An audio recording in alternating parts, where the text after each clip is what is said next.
tackling the fire department storage unit with my hubby. Fun day. So you can't see it, but just out of this shot, there is $1 million+ apparatus. It is a life-saving tool, and right now it's sitting outside in the rain and the sun and all of the weather elements. And why? Because there is so much stuff in this storage bay that it literally doesn't fit in its own home.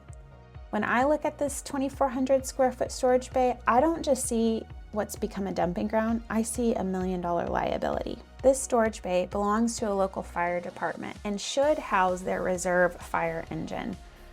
But right now it is sitting outside. And the reality is, all it took was probably one person in the department to set something on the ground, and over time, others followed suit. It's typically like a delayed decision, that thought of, I don't know what to do with this, so I'll just put it here for now. Fast forward a couple years, and here we are, a storage bay full of clutter, not holding the items it's supposed to hold. So whether you're a stay-at-home mom managing your home, or a fire chief managing a fire department, those I'll deal with it later decisions have a way of becoming I never got to it clutter. This department is so busy saving lives, and I wanted to partner with them to help deal with those later decisions so that they can reclaim this as a functional space and get that reserve engine back into this storage bay.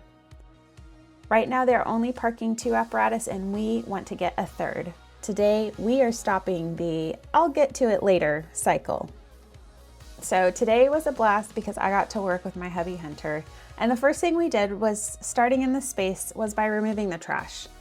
By the way, if you're feeling overwhelmed in your own space, feel free to check the link down in the description. I would love for you to grab my free Trim Declutter Method downloadable.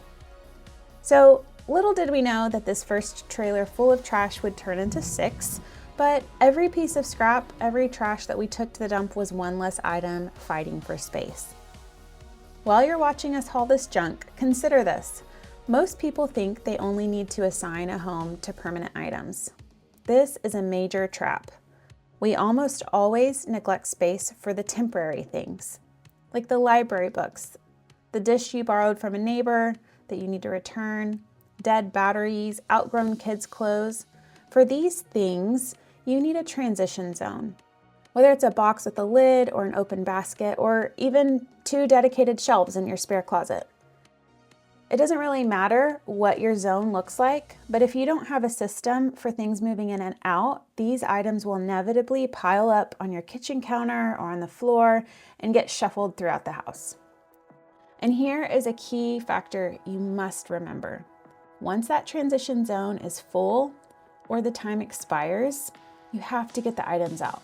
Library books kind of have like a built-in deadline, but for things without a time limit, you have to go maybe by the container size. So when that Ziploc of dead batteries is full of dead batteries, take it to the recycle store, or at the very least, get it in your car so that next time that you're out, you'll remember you have the dead batteries and you can take it there. When the donation bag is full, take it to the donation center, or at the very least, get it in your car so the next time you're out, you'll remember you have donations to take. When you've washed that neighbor's dish, walk it over right away.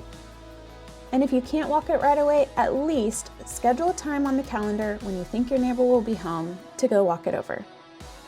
The single most important action isn't just deciding that something needs to leave, it's actually getting the items out of the space. I'm going to repeat that for those of you in the back who might have zoned out for a second, because this is important, friends. The single most important action isn't deciding that something needs to leave, it's actually getting the item out of the space. Okay, enough of my soapbox, we can move on. So as we start to find the floor, you might be looking at this massive storage bay and think, Lindsay, my kitchen and my bedroom do not look like this. This is a giant storage bay, but the psychology is identical. Think about your own home for a second. Like, okay, has your closet ever been overflowing? Maybe you haven't done a deep declutter and it's been like 5 years and things are just shoved in so tight that you can't even see what you have. It's when your space is like this when you start buying things that you already own, those duplicate purchases. You're at the store and you think, I need a plain white t-shirt with a pocket on the front for this season. Do I have one? I think I did, but I don't remember if there's moth holes or pit stains from that last time I wore it. So you just buy it because you're already there. But the reality is you already have 3 of them. They're just buried under piles of shoes and handbags. You didn't actually need the shirt. You just needed the organizational systems to find the ones you already owned. This is exactly what was happening in this bay. Every time the crew couldn't find a specialized tool or a specific part, they had to make a choice. Am I going to spend 3 hours digging just to find this piece, or 3 minutes ordering a replacement online? When you're in the business of saving lives, you are going to choose the 3-minute replacement. But over a decade, these 3-minute choices can turn into thousands and thousands and thousands of dollars of wasted budget. Clutter is a financial leak. So whether it's a $15 t-shirt or a $10,000 piece of equipment, if you can't see it and you don't remember that you own it, or you do remember that you own it, but you can't get to it to use it, it is a financial liability that's draining your bank account. Okay, so far we've moved about 3 trailer loads full to the scrap metal, to the dump, to the recycle dumpsters, and we are exhausted, but the floor is finally appearing, which is exciting. Pro tip, if you have limited time and you're in a space dealing with big items, deal with those big items first. That will give you a quick win because it will make the biggest impact on your space. You can compile that smaller stuff in a container to sort through later. In your home, it might be the pens and the paper clips.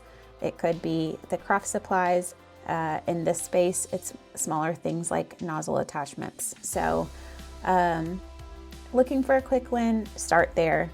But obviously, we are making a difference in this bay versus when we started. And as exciting as it's getting, we're still not sure though if we will be able to fit that 3rd apparatus in.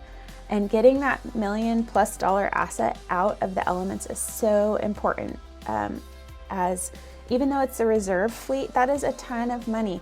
If they end up not needing it, they at least can protect it so it retains its value to sell it on a future auction. And at this point, this department's growing busy and needs these reserve fleets. So it's super important to keep it in good working condition, which means we've got to get it inside this storage bay. As the dust is settling and we're getting everything swept and cleaned up, I am looking at this wall of shelves and realizing the trash was the easy part, but we have a couple of things that we have got to address.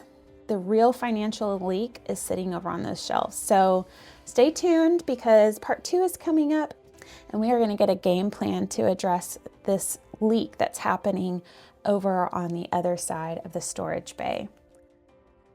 Thanks so much for joining in today, and I hope you've had an amazing week. I appreciate you all. If you're new around here, please drop a comment below to let me know that you're here so I can say hello.